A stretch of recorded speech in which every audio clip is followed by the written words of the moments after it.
Coming to you from a cozy little condo high atop Old 4th Ward, Atlanta. Welcome to The Ron Show on America One Radio. Here's your host, Ron Roberts. Thank you for joining us, whether it's on the America One Radio app, AmericaOneRadio.com, on demand at ProgressiveVoices.com, or wherever you podcast. Appreciate you listening. So, for the second time in this show's incarnation in 18 months, not a bad stint, I would say, we are having a sit-down conversation with our second presidential candidate. However, the first to receive a party nomination. Chase Oliver joins us. He is the nominee for the Libertarian Party on the ballot this November in how many states? Currently 38, but working our way up to being on all 50 if we can. Yeah, and what about the swing states? Where are you at on the swing states? So I think we're on the ballot in most of the swing states. I think we're still finishing some ballot drives in Pennsylvania and a couple others that are, I guess, considered swing states. Cool. Well, thanks for joining me on The Ron Show today. Any hesitation whatsoever in coming on a liberal progressive podcast? No, as a libertarian, we have to be able to walk into rooms with people who might not necessarily be voting for us or agreeing with us at the beginning. And, I just look forward to an opportunity to reach out to voters across the spectrum, left versus right, because for me, it's not really about left versus right. To me, it's more right versus wrong. Mm-hmm. You hit my radar after receiving the nomination, and I started going through your policy positions, and I told myself and I told my audience then, this is going to be a problem in Georgia specifically for Joe Biden because there's been, I believe, some erosion of support at the grassroots level, especially with the 1829 voters. We saw the AJC polling that came out yesterday, although I questioned the sampling and seeing he far behind even Robert Kennedy in that regard. But the Atlanta Public Safety Training Facility has been a hot button issue here in Metro Atlanta and throughout the state. The Israel-Gaza situation has not polled favorably in his regard, no matter how he tries to play that or tries to work that out to whatever ends that would try and please anybody at this point in time. So seeing that being the case and knowing that you are a 38-year-old alternative to a couple of septuagenarians, well, one's an octogenarian at this point, I knew that this was going to be something of a problem for Joe Biden. Do you see yourself as a problem for Joe Biden or a spoiler candidate? Or talk to me about your mindset as you get into the final 4.5, 5 months of this campaign. Yeah, so one of the things we libertarians always get labeled as is a spoiler, and I always retort with, we can't spoil something that's already rotten. And if you look at the public approval ratings of Congress and of the White House, they rarely crack 50%. Heck, they rarely crack 20% for Congress. And so the political system itself is already spoiled. And what we're doing is we're putting another option on the table for voters who might not feel satisfied with either option, who want to get out and let their voice be heard.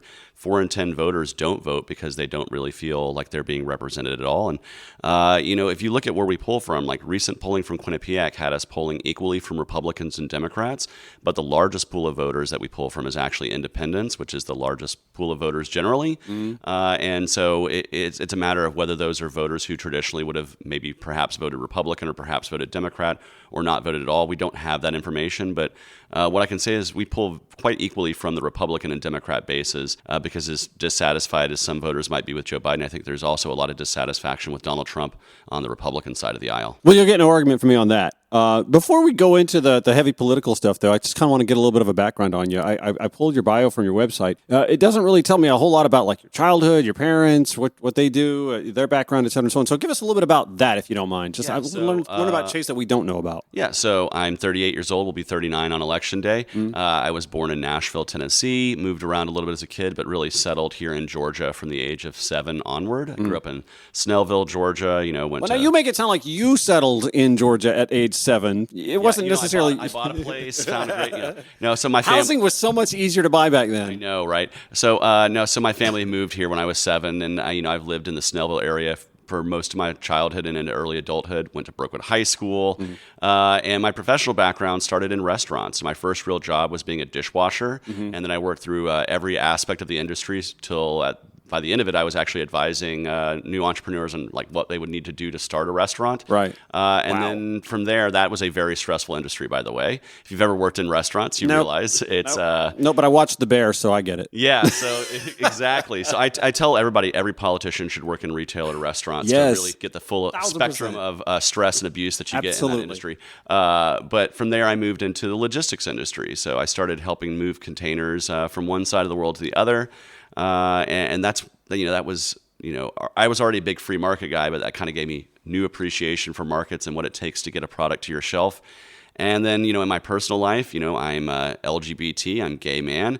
You're definitely not L. I'm definitely not an L. I'm definitely a G on that spectrum, but I'm part of the community. I am an Episcopalian, and I am an avid Star Trek fan and avid fan of professional wrestling. So God, we have way more in common than I thought. I stopped at wrestling, but Star Trek, we both. Oh, you've got cat. We shared cat. You've seen my cats. You've actually met my cats, and I've seen cat photos. He is coming over to my leg right now. That is Herschel adoring you, by the way, and not Herschel Walker, who you ran against just 2 years ago. This Herschel's way friendlier. Yeah, of course he is, and just about as smart actually, because this Herschel knows how to cover his crap, whereas the other one, we have some questions about, nonetheless.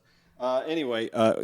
Again, apologies for him doing his thing down there. It's all good. This actually is the best radio interview ever. All radio interviews should include pets. Well, strap in because it's not going to be necessarily as friendly from the get-go. But as I told you off the air, this is just an opportunity to get to know more about you and to understand what your role may be in the 2024 presidential cycle. First of all, you're 38 years old. You're running for president. Did 28-year-old Chase Oliver see himself in this role?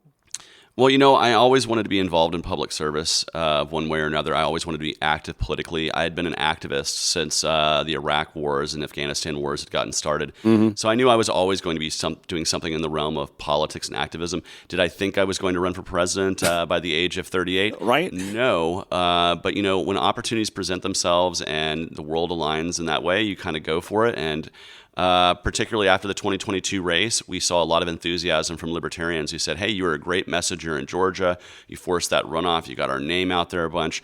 Why don't you run for president? And I thought, this is insane. I've already been running for a year for Senate. But when enough people call you and say, hey, we want you to be the guy, you really have to consider it. And so we formed the exploratory committee. We went through that process. And ultimately, we found the enthusiasm within the Libertarian Party that we thought could lead to the nomination. And lo and behold, here I am as the nominee. So it was a crazy journey, but I wouldn't have done it if I didn't think there was a potential to get here where I am.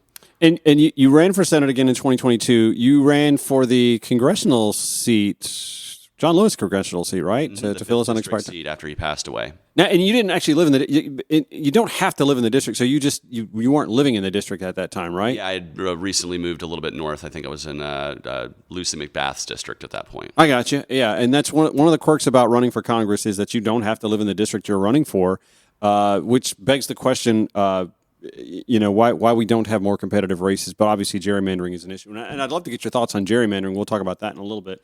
But here you are again, a 38-year-old candidate for president of the United States. And we were talking as we met in the parking lot. And I thought to myself, this is unique that I've got a presidential candidate coming into my condo, and there wasn't a Secret Service sweep or anybody. Did y'all do a background check on me?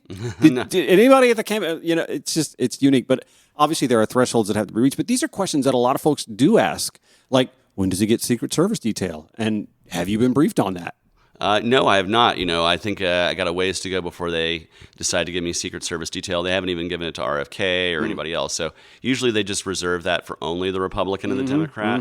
I don't think Gary Johnson got it, and I'm fairly certain that Joe Jorgensen didn't get any kind of protection detail. So, nobody was going anywhere in 2020 either, so there wasn't really a whole lot of need for that. That is true. It was a lot less traveling around 4 years ago as a campaign. I've actually traveled to all 50 states. I'm the first libertarian candidate to ever campaign in all 50 states, and I wanted to show energy and enthusiasm. And as a candidate under the age of 40, I think I did that pretty well by traveling everywhere. Well, I'm pretty sure you could probably run laps around the two major candidates when it comes to enthusiasm, energy, and not needing a nap at 3 in the afternoon. Although I must tell you, a nap at 3 in the afternoon is fantastic. I've got the perfect position for an 8 to 12 minute nap if anybody wants to know, that just takes care of you the rest of the day. Yeah, no judgment here, man. Take a nap when you need to take a nap. Absolutely. But yeah, I think I had the energy required for the campaign, and I'm looking forward to getting out and reaching out to voters all over the country. So I wanted to go over a few of your campaign, platform issues or whatever. But let's first review. You're on the ballot, and you said 38 states, right? Yep, 38 currently and growing. So I hate to do this in a binary way, but folks are going to want to ask this of even Kennedy. I'm sure it's been asked.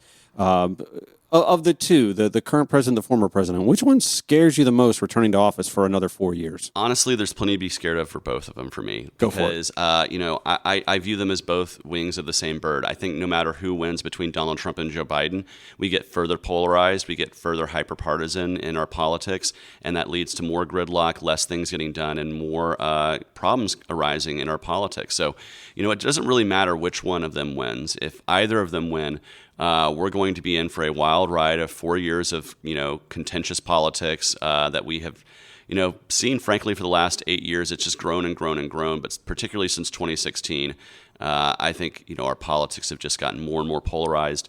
And so for me, I don't really have a favorite. In fact, I kind of went viral on TikTok because someone asked me at the convention, if I had a gun to my head, who would I choose? And I just said the gun would go off. And I said it in such a quick way that people were like, okay, he sincerely believes this. He's authentic when he says this. Yeah. So it's not really a platitude for me. Like, I don't find really a lot to be happy about for either of the candidates. So when you're sort of painting your way through delineating yourself from the other two candidates, or I guess even RFK if you want to consider him. And by the way, full candor, he's polling at 8% in Georgia and kind of shows around the same resolve nationally. You're just starting to show yourself on national polls and here at the state level, even at 1%. I kind of think you're going to exceed that, obviously, because again, you're a Georgian.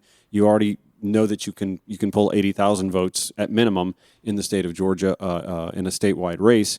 But the reason I said to myself and went on the show that this guy's going to be a problem for Joe Biden winning the state again. Again, 80,000 votes is more than the 11,000 plus that he got over Donald Trump. But also, like you take some policy positions that go one way or the other when you think left or right of the spectrum. I mean, when you think, I don't know, maybe I'm just some old school mentality here. When you think libertarian, you don't necessarily think pro-choice. That's not something that a lot of conservative-minded libertarians might actually weigh in on. But explain your position being pro-choice. And again, I consider that something to be concerned about if I'm a Joe Biden-Harris, campaign employee. Yeah, I think, generally speaking, there are pro-life libertarians, of course, but I think the party, just like in the general population, is on the whole pro-choice. I come to being pro-choice from the realm of bodily autonomy. I believe that you should have control over your own body, and that does include your reproductive health. And for me, I've always had the standard of I support a woman's right to choose up to the point of viability. Post-viability standard, there's the health and the life of the mother to consider. And I also support the Hyde Amendment, which doesn't have federal funds going to go funding abortion. Sure. But I also believe generally, hey, if Planned Parenthood lost all of their taxpayer funds, they could put out a fundraising email and raise that money themselves through their own membership. So we don't really need that. And that removes some of the culture war contention from our politics. But ultimately, I defend a woman's right to choose what she does with her body. In regards to reproductive health, I don't have a uterus. I will never have to answer this question. And I don't think it's a question that should certainly be answered by government bureaucrats. That's between a woman, her doctor, her faith, her conscience, what have you.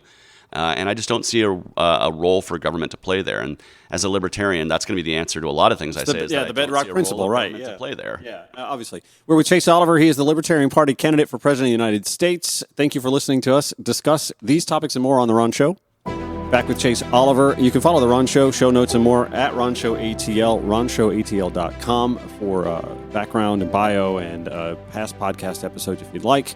So we were sitting here talking, just getting into the meat of your campaign and your platform. Obviously, the economy is the number one issue facing the voters, and you can make the case that coming out of the Obama presidency, in fact, the data shows this, that the economy that Donald Trump inherited, while still performing pretty well in his first 3 years, was actually starting to show degradation and slowdown. Tax cuts that went progressively to the wealthiest among us, the China tariffs, this, that, and the other. The pandemic obviously wrecked whatever modicum of success he wanted to point to in running for re-election.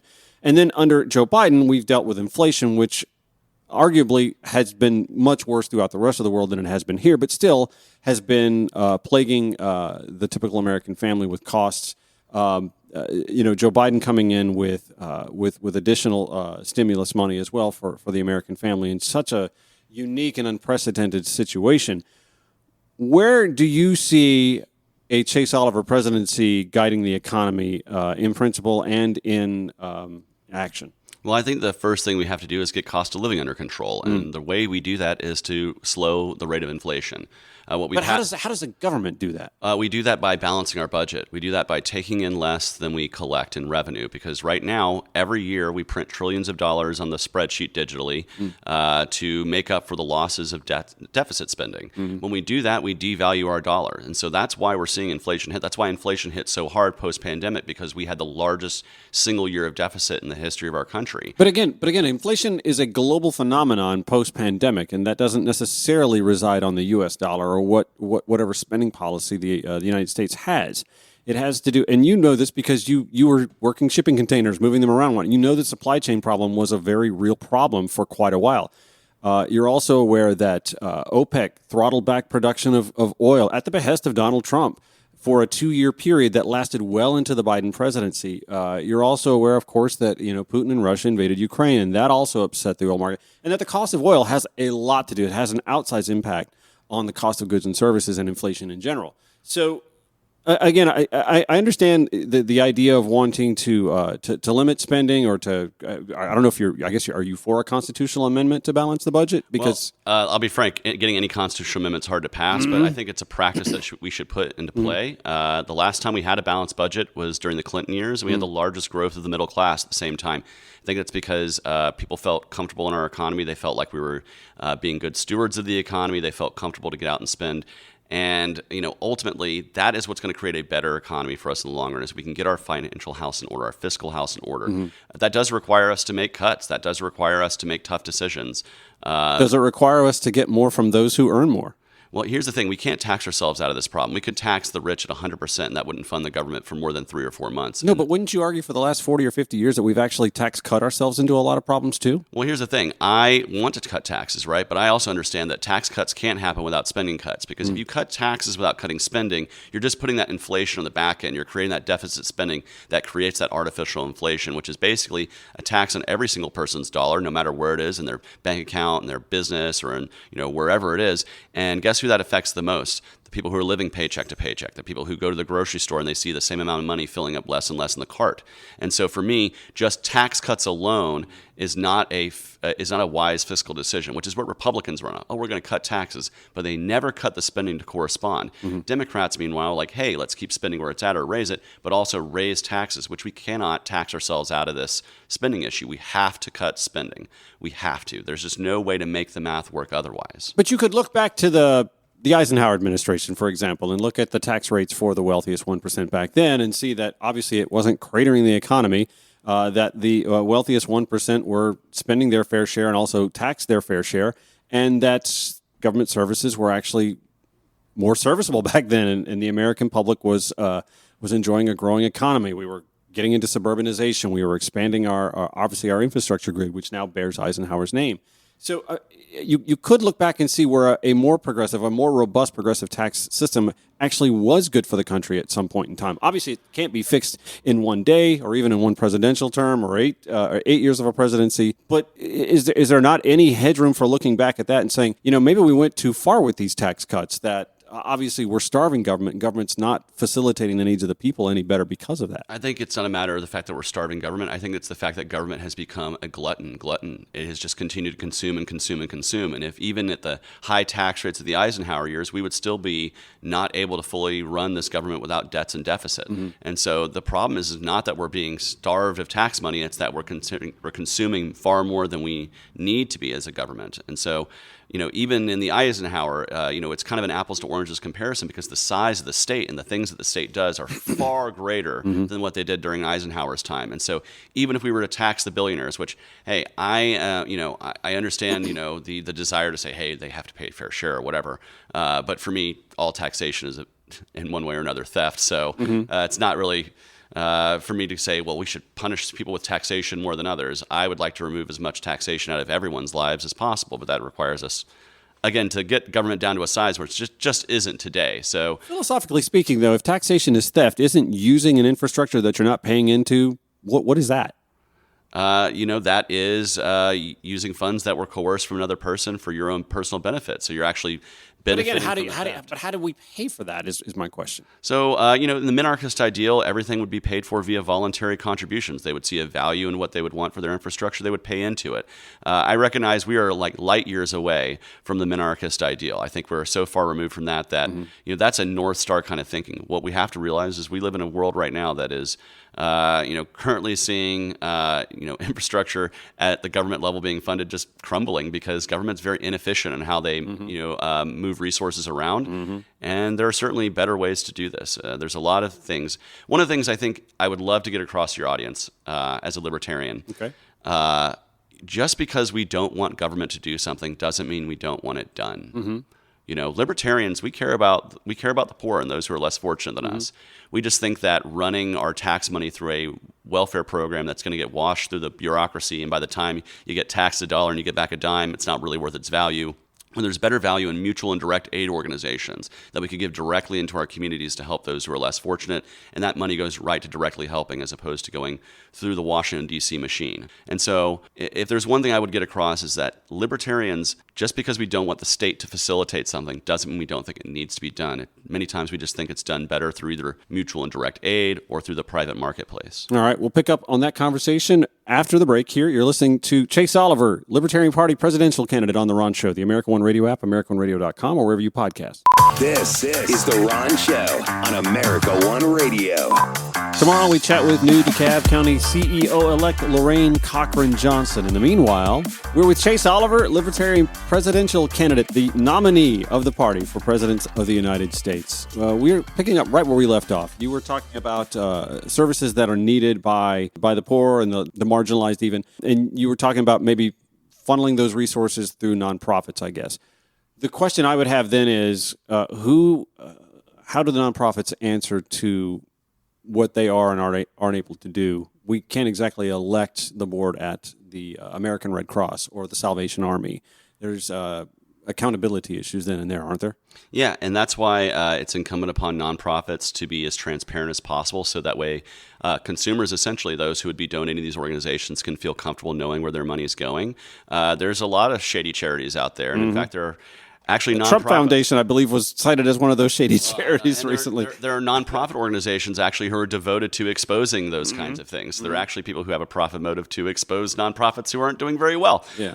And it's important for us to be able to have as much transparency as possible. I feel that this is the same way why, as a libertarian, and this might sound controversial to some people, I don't believe there should be a limit on campaign contributions, but I also think super PACs shouldn't be allowed. I think all that money should go directly to a campaign. You should see exactly who they mark on the FEC, who's buying and paying for them, so they know exactly who they're beholden to, as opposed to what we have now, where we have a $3,300 limit contribution, and then all the money gets put into super PACs of shadowy, dark money. We really don't know who's buying and paying for our politicians. So you would not be in favor of overturning Citizens United then?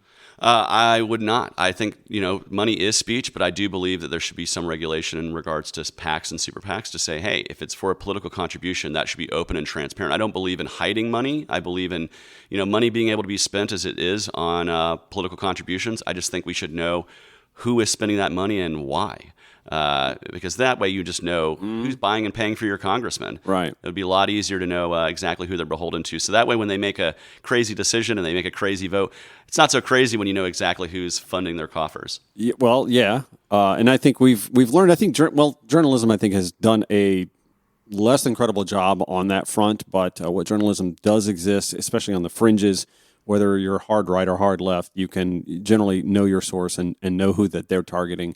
The Sheldon Adelsons, the Koch brothers, this, that, and the other. Obviously, there are those on the left that get ridiculed and admonished as well. Back to the economy. I know that in general, the bedrock principle of libertarianism is less government is better. However, the principal driver of inflation, in fact, other than just gas prices, in the last 2 years specifically, once we got under the 9% inflation craziness, has been profit. And retailers are actually realizing that they have to backtrack a little bit. We're seeing retailers publicly announcing, which I think is kind of bizarre, publicly announcing that they're going to be slashing prices. Do you believe that corporate greed plays a role in the inflationary pain that the American public or that the global public has dealt with? And if so, what role does government have in dealing with that? Or do they have a role at all? Well, I think very much what you're seeing right now is the free market reacting to the fact that retailers try to raise prices too much. They're seeing the effect. They're seeing it hitting their bottom line. And that's why they're announcing they're reducing prices. Is not because, hey, we just love everybody, we're reducing prices. It's because they know there's an equilibrium there, that they're going to have maximum profit at a certain price point, and they move beyond that. This is a natural reaction. It took them 3 years to do it, is my question. That's Honestly, that's faster than the government reacts to many crises. And so to me, what we're seeing now is we're seeing a natural market response. This is how the free market should act. And if we actually had a free market where we didn't subsidize and give so many carve-outs and giveaways to the largest corporate interests, these people at the top, okay, you're getting me. Go ahead, preach. They would be less likely to be able to game the system as it currently exists. So if I could wave a magic wand for the economy, I would remove all carve-outs, all deductions, all giveaways to these large firms and just lower the cost of doing business overall. So that way a small business can actually compete with a medium business. A medium-sized business can actually compete with a large business. What we have right now is not a true free market. What we now have is a cronyist, gamed market. Subsidized, for those right. who are at the top, because they can afford the fancy tax attorneys and the accountants that can give them all these carve-outs and deductions. So their relative tax rate is far lower than that mom-and-pop shop down the street who's struggling to survive. Oh, and by the way, small businesses are the engine of our economy. They actually employ the most people, yet their most profit exists at the top. Why is this? Not because they magically are better. It's because they've gamed the system to create more savings on the back end for themselves. This is what happens when you allow people to buy and pay for your Congress in the dark. I would much rather these contributions and these benefits be known, so that way we know, hey, these guys are more worried about helping those at the top, not helping the small business that my friend wants to start. And that's the reality of it. And this happens on both parties. This is why we need to simplify what the government does, so that way it's more transparent and easy for Americans to see. This reminds me, you were once a Democrat, right? I was a Democrat when I got started as an anti-war activist. I didn't know about the Libertarian Party or any other party. Okay. And, well, Bush was the fascist who was starting the Iraq and Afghanistan war, who was stealing our privacy via the Patriot Act and FISA. And so I became a Democrat up until the point when we elected a Democratic president, and he didn't roll back all of those things. And that is what pushed me out of the Democratic Party. And actually at a Pride Festival in 2010, I wandered into the Libertarian Party of Georgia tent, met their candidate for governor. That was my first vote for a Libertarian. And in 4 years, I was a party member. So being the Libertarian presidential party candidate, you obviously realize you have to have down ballot success as well. And that's somewhere that the Libertarian Party has struggled with as well. How is the party trying to address that? Or have you spoken to those in your party and said, guys, we have to have a Senate candidate. We have to have congressional candidates. We can't just run this one person and hope that things are going to change because he or she can wave a magic wand. Yeah, we have some great down ballot candidates who are running all over the country to provide a libertarian choice on the ballot. And you're right. It's not just a one ticket thing. We do have to support the down ticket, but also this is something that I'm hoping that listeners who might be persuaded to vote outside the two-party system can think about. If you vote for me in the Libertarian Party, you're actually investing in a party. You're not like RFK, who will be a one and done. He will run. If he doesn't win, poof, he's gone. He hasn't created anything. But if you invest in the Libertarian Party, the Libertarian candidate, you're investing beyond me. You're investing in things like ballot access.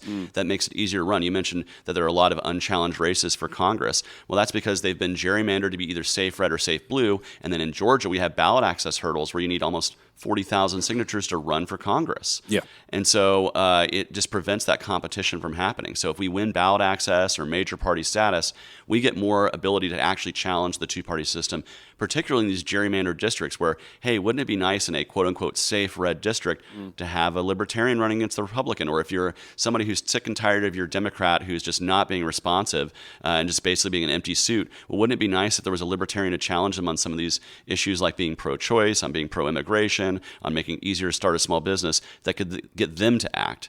What we have right now is we have not just a game system for corporate America, but a game system for politics in this country that makes us more hyperpartisan and more polarized. And I hope I can help break that up. So you would be for us eliminating gerrymandering, it sounds like, if we could do that at the legislative level. Oh, yeah. I would like to see more competitive districts that aren't being drawn up for being safe red or safe blue. And I would like to see more choices on your ballot. What about uncapping the House? Where do you stand on that? Well, that one, It is. It's a lot to think about. Like making more seats in the House. You understand the concept, right? I do. I understand the concept to make it more localized. The population has tripled, for crying out loud, since we last touched the number of House seats. True, but also, there's also something to be said for the larger the body, the harder it is to delegate and get things done. If we had 1,000-member Congress, do I think it would be more active in getting more done than the 435-member Congress? I would argue probably not, because we'd have a lot more people just wanting to get in front of a microphone in a press conference, and less people actually, doing the art of legislating. But you'd also be a third less likely to hear from Marjorie Taylor Greene and Lauren Boebert. Hey, I mean, come on. I think I can convince a lot of people. I myself, if I want to get time away from them, just find a good Broadway musical to go to, because I don't think either of them are interested in sitting through Beetlejuice. Well, Lauren seemed to enjoy herself and someone else at Beetlejuice, but... let's get back to the policy decisions. I got to see the end, though. So yeah, well, somebody had a happy ending. Immigration is something that that you also stand out, I think, a little bit from the right and the left on. And I don't hear enough conversation about this from either side, honestly. It's something that I've actually tried to make some noise. Like, Joe Biden gets a lot of flack for open border policy, and he doesn't get a lot of accolades for actually trying to work on what's creating the immigration influx, which is at the root causation in these countries where they're coming from.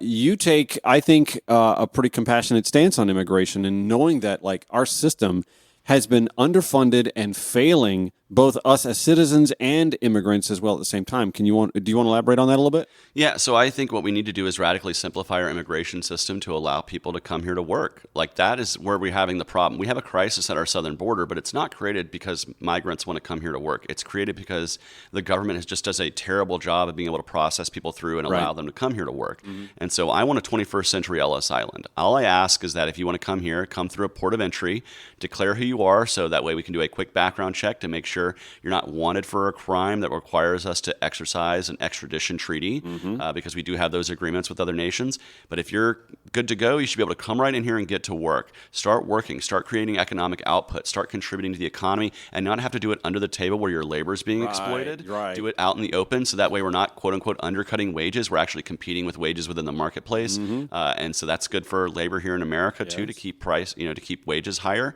And also, it removes us from having this crisis at our southern border where we're relying on local governments and charities to have to take care of so many people. I was in El Paso recently. I got to see one of the shelters where folks are living there. It's not the greatest conditions, obviously. And I also got to talk to business owners in the area, one of whom was a restaurant owner. And he said, I would hire 12 immigrants to, be the busing staff of this restaurant if I could, because I know they want to come here and work, but I'm prevented from doing so because they have no documentation.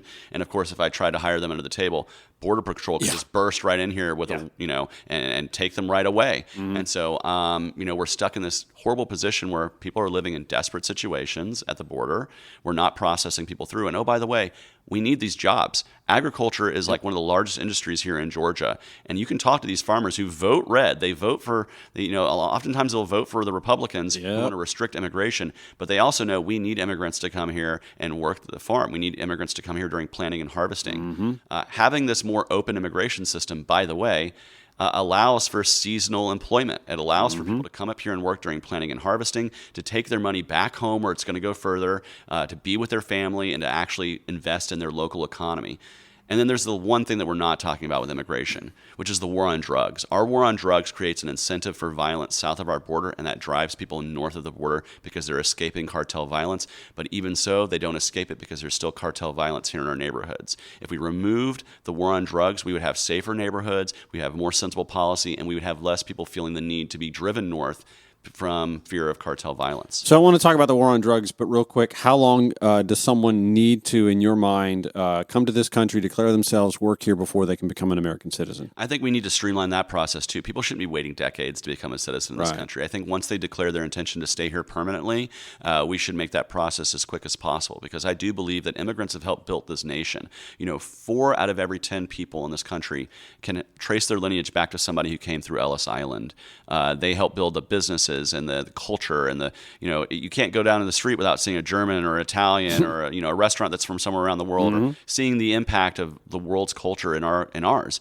That's what makes America actually great, by the way. America is great because people can come anywhere from anywhere and become an American. And when we restrict that, we're actually making America less great. So what is that minimum number of years, though? I mean, 3 years, 5 years, 8? What? I don't have a have number off the top of my head, but 3 years sounds pretty fair. 3 or 5 years. Like I said, it shouldn't be taking 10 or more. Gotcha. It's ridiculous that people have to wait that long. Now, back to the war on drugs. Obviously, fentanyl is an issue in this country. We're seeing a spike in fentanyl deaths. So I'm with you on the war on drugs, but we do have to do something about the influx of fentanyl coming into this country. Yeah, I think the way we address fentanyl is that we understand why people are ODing on fentanyl. They're not just taking fentanyl and ODing; they're taking what they think is heroin Something or a else. Xanax, and it's actually spiked. Right. And so when we remove the war on drugs, Portugal, they had the highest IV drug use, the highest heroin use in Europe in the 90s, and they moved to decriminalize all drugs. And what this allowed for is for people to take their heroin, to go to a pharmacy and have it be tested to know what's in it without fear of being arrested. Removal of the war on drugs would actually have a more informed drug consumer. Not that I want everybody to go out and do drugs, but if they're going to be doing it, I would rather them be able to do it in a way that's safe, effective, and where they can test to make sure they're not taking fentanyl or something. If you remove that from, if you allow drug consumers essentially to test their drugs, that removes the profit motive to put fentanyl into drugs. In fact, the profit motive then becomes to provide cleaner and better drugs for consumers to have. So ending the war on drugs will actually make for a safer consumption for those who use drugs. Not that I want everybody to do them, but they're going to do them anyways. And right now they're doing it with tainted drugs, with cartel violence, and with far more overdose deaths than we need in this country. And if we just changed our mindset to be one more compassion and empathy, I think we would address a lot of these issues head on. We are with Chase Oliver. He is the Libertarian Party candidate for President of the United States of America. I speak for a living. So we're going to take a quick break, come back with him, wrap up this conversation. It's been a pretty healthy one so far. I haven't been too hostile to you, have I? No, man, you've been great. And the cat seems to like laying on your bag, so I apologize in advance for Herschel's hair making it home to greet your other cats. Hopefully they won't be too hostile to you when you return. All right, we'll be back with Chase Oliver here on The Ron Show, the American One Radio app, AmericanOneRadio.com, on demand at ProgressiveVoices.com, wherever you podcast. And again, a reminder, we chat with new DeKalb County CEO-elect Lorraine Cochran Johnson on tomorrow's show. All right, we're in the home stretch. Thank you for listening to The Ron Show. You can follow us on your preferred social media platform at Ron Show ATL, on the Twitter X platform, Threads, Instagram. I don't do much there, honestly. There's not much to do. Facebook as well. Occasionally you can find some interesting things. And I have not done... Are you on TikTok? I am on TikTok. So what do you think about the TikTok ban? There seems to be a rush to judgment on TikTok, but it is owned by the Chinese, and there is some concern national security-wise, right? Or is there? Here's the thing. I'm not concerned with the Chinese government stealing my data any more than I'm concerned with the U.S. government already steals all my data from Facebook and X and everywhere else. So, ultimately, you agree to use that platform. A lot of young people use it. I don't think they're getting a ton of information out of people doing fun dances online. Yeah, exactly. That's what my question is. What is the Chinese getting out of my cat videos? You really have to be even careful talking politics on TikTok, or else they censor you. So for me, it is a fun platform, a great way to reach out to younger voters. But no, I'm not terrified and fearing, think it needs to be banned. In fact, it should be just as free as any other platform. I'm more concerned with the government stealing my data. Yeah. Chase Oliver joining us, Libertarian candidate for president of the United States. He'll be on the ballot. You are on the ballot in Georgia, correct? Oh, yes, sir. All right, good. I mean, it's your home state. You should. 38 states in total and working on the other 12 as we speak. U.S. territories, are you having much luck there? I think we're going to be on the ballot in some of those. I know I mean, you got to go campaign in Puerto Rico or some other tropical destination occasionally, don't you? I will say I was the first Libertarian candidate this cycle to get donations out of Puerto Rico, in addition to all the other 50 states. So, I'm happy to be there. If Puerto Ricans want me to come there, let me know. Let's go. One of the reasons why I thought you were going to do some damage for Joe Biden's chances in 2024 here in Georgia specifically is the Cop City situation here. Obviously, we're seeing the Israel-Gaza protests everywhere. Georgia campuses aren't immune from that, but grassroots activism is the lifeblood of the success of the Democratic Party, especially amongst the 18, 29-year-old voter.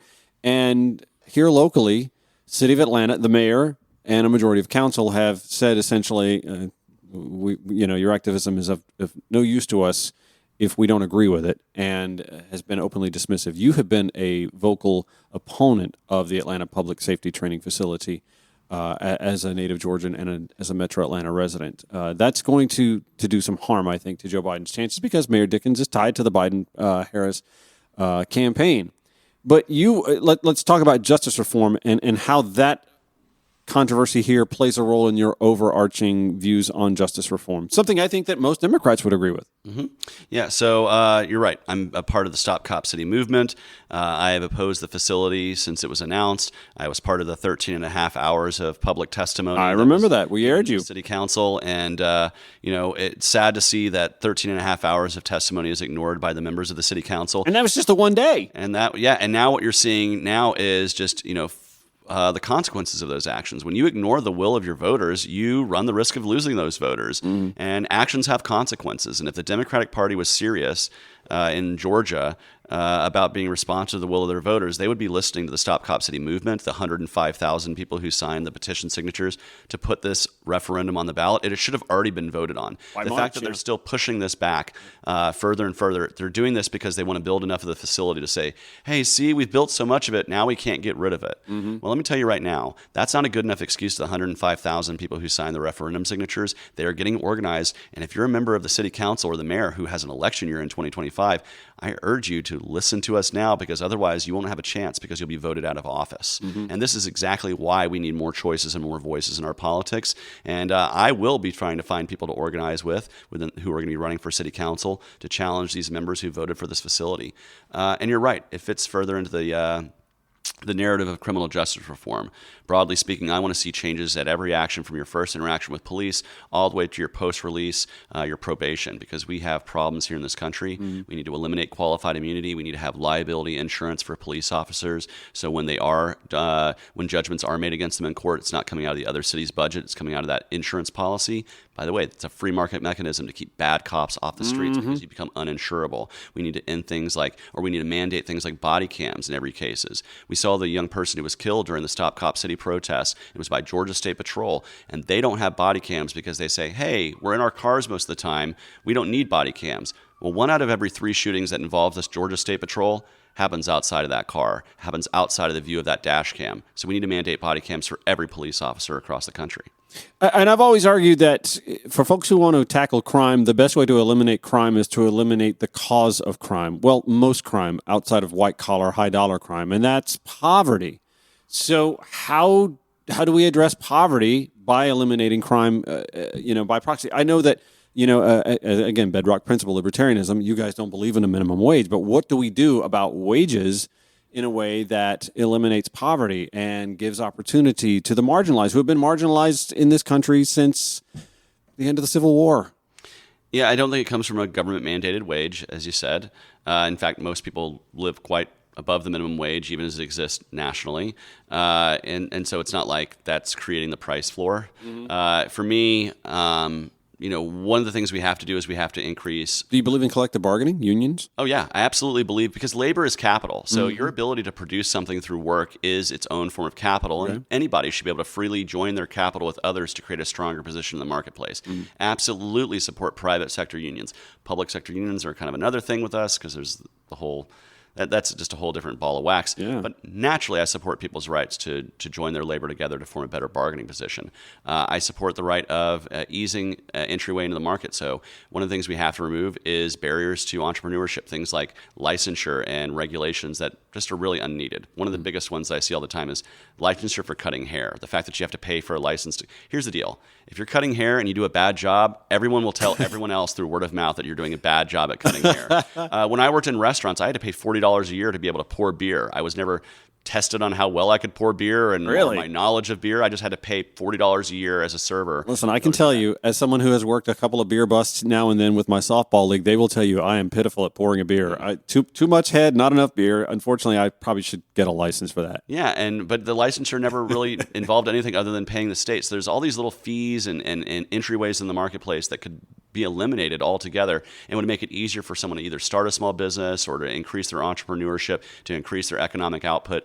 But all these barriers to entry exist at the lower end, and yet at the higher end, those are the people who get all the corporate tax cuts, giveaways, and deductions. And so we're seeing this just inequality in the marketplace for those who are just trying to get involved. And that's, again, where most jobs are created, where most people are hired, where most people make their living is in these small businesses. And when their cost of doing business continues to rise, it makes it harder and harder for those businesses to actually pay their workers more in wages. If we reduce the cost of small businesses, they can then pass that along to their employees or hire more employees and create more economic output.